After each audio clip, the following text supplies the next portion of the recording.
திராவிட இயக்க அரசியலின் தொடக்க புள்ளி பண்டிதர் அயோத்திதாசர். அவருடைய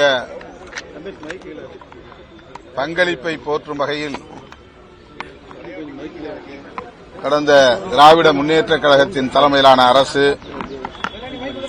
திராவிட பேரொளி பண்டிதர் அயோத்திதாசர் மணிமண்டபம் என்கிற இந்த நினைவு மண்டபத்தை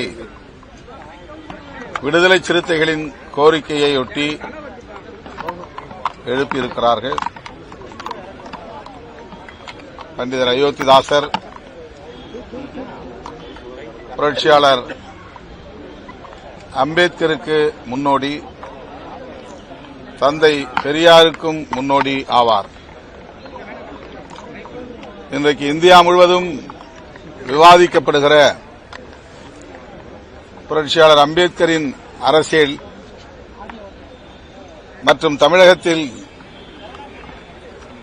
தமிழக அரசியலின் அடித்தளமாக விளங்குகிற பெரியார் அரசியல் ஆகியவற்றுக்கெல்லாம் முன்னோடி அரசியலை முன்வைத்தவர், முன்னெடுத்தவர் பண்டிதர் அயோத்திதாசர்.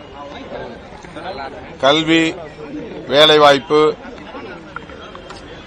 அரசியல் உள்ளிட்ட அனைத்து தளங்களிலும் வாய்ப்பு மறுக்கப்பட்டவர்களுக்கு உரிய பிரதிநிதித்துவம் வழங்க வேண்டும் என்கிற குரலை ஓங்கி ஒலித்தவர். ஒரு பைசா தமிழன் என்கிற இதழை நடத்தியவர். திராவிட மகாஜன சபையை தோற்றுவித்தவர்.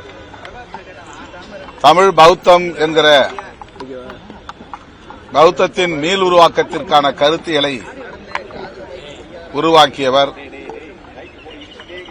அத்தகைய பெருமைக்குரிய மாமனிதர் பண்டிதர் அயோத்திதாசரின் பிறந்த நாளில் அவருக்கு எமது செம்மாந்த வீர வணக்கத்தை செலுத்துகிறோம். சார், அமைச்சரவையில் இடம்பெற வேண்டும் என்று ஆதவர்ஜுனா அப்புறம் விஜய் விரும்புவதாக இப்போ சட்டமன்ற செய்தியாளர் சந்திச்சாங்க. அதாவது நீங்க இடம்பெற வேண்டும் அப்படின்னு அழைப்பு கொடுத்திருக்காங்க.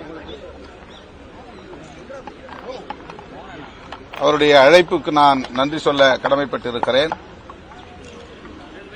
எங்கள் கட்சியின் உயர்நிலைக் குழு 8ஆம் தேதி மாலை 6 மணிக்கு கூடியது.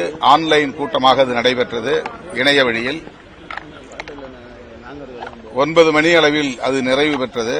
அந்த கூட்டத்தில் கலந்து கொண்ட பெரும்பாலானவர்கள் அமைச்சரவையிலும் இடம்பெற வேண்டும் என்கிற கருத்தை முன்மொழிந்தது அனைவருக்கும் அறிந்த உண்மை, அனைவரும் அறிந்த ஒன்று. ஆனாலும் நிறைவாக தலைவர் எடுக்கிற முடிவுக்கு கட்டுப்படுகிறோம் என்ற உறுதியை தந்தார்கள். அதன் அடிப்படையில் 9ஆம் தேதி பொதுச் செயலாளர்கள் 2 பேரோடும் கலந்து பேசி ஆட்சி அமைப்பதற்காக மட்டுமே நம்முடைய ஆதரவை நல்குவது என்கிற நிபந்தனையற்ற ஆதரவை நாங்கள் நல்கினோம். பதவியேற்புக்கு பிறகு வேளச்சேரிக்கு வருகை தந்த திரு விஜய் அவர்கள் தம்முடைய விருப்பத்தை வெளிப்படுத்தினார். அதை இப்போது மீண்டும் வெளிப்படையாக ஆதவ் அர்ஜுனா அவர்கள் வழிமொழிந்திருக்கிறார்.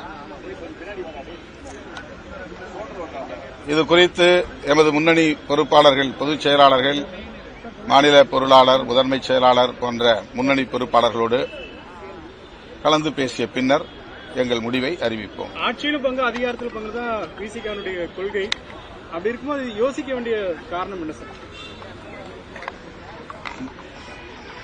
தவேக கூட்டணியில் இணைந்து நாங்கள் தேர்தலை சந்திக்கவில்லை.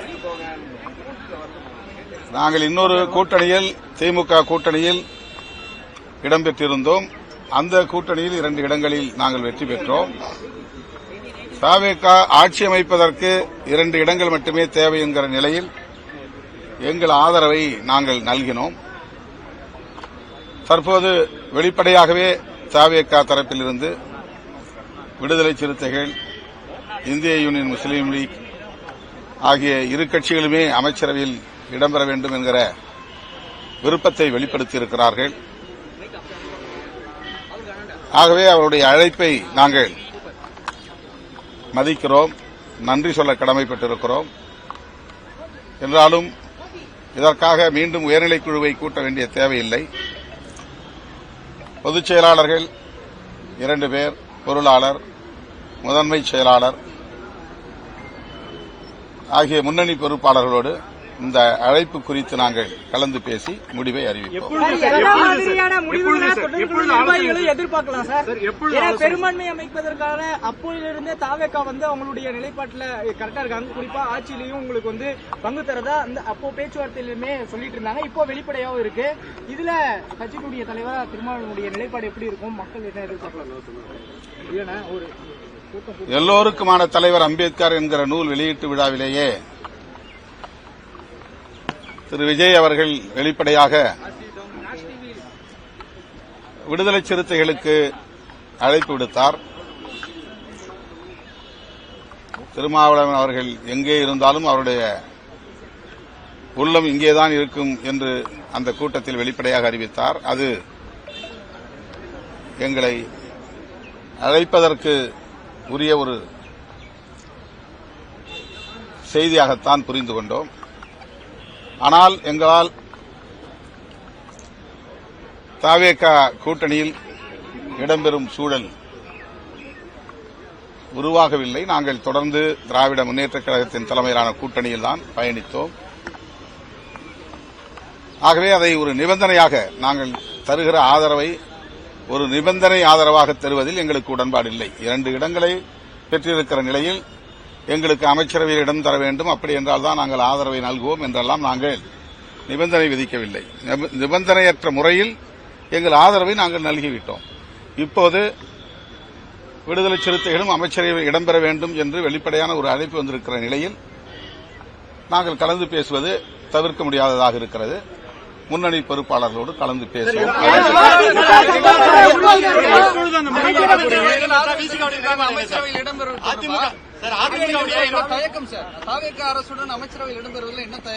இப்பதான் திரும்ப திரும்ப அதுதான் விளக்கம் சொன்னேன்.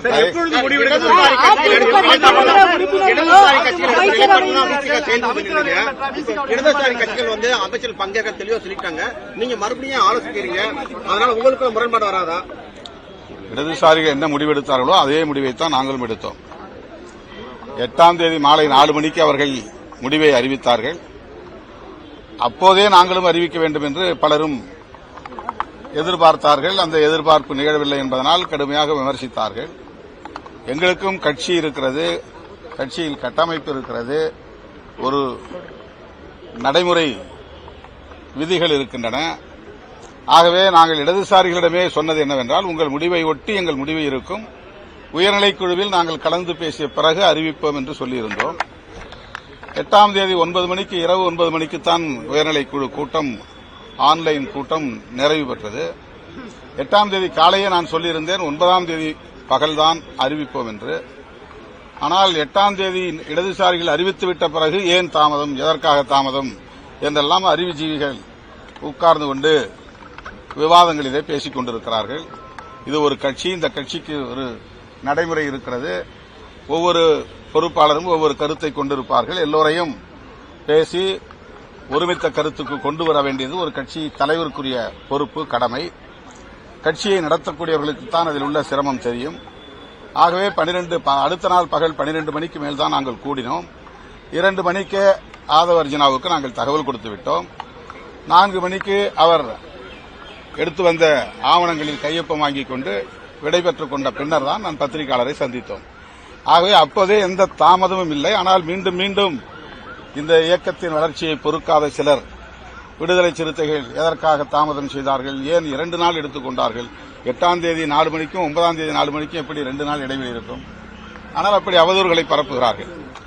ஆகவே இடதுசாரிகள் என்ன முடிவை எடுத்தார்களோ அதே முடிவைத்தான் நான் எடுத்து 9ஆம் தேதி 4:45 மணிக்கு செய்தியாளர்களை சந்தித்து சொன்னேன்.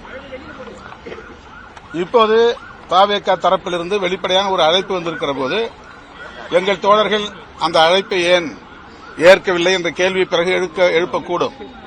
ஆகவே முன்னணி பொறுப்பாளர்களோடு கலந்து பேசிய பிறகு அறிவிப்போம்.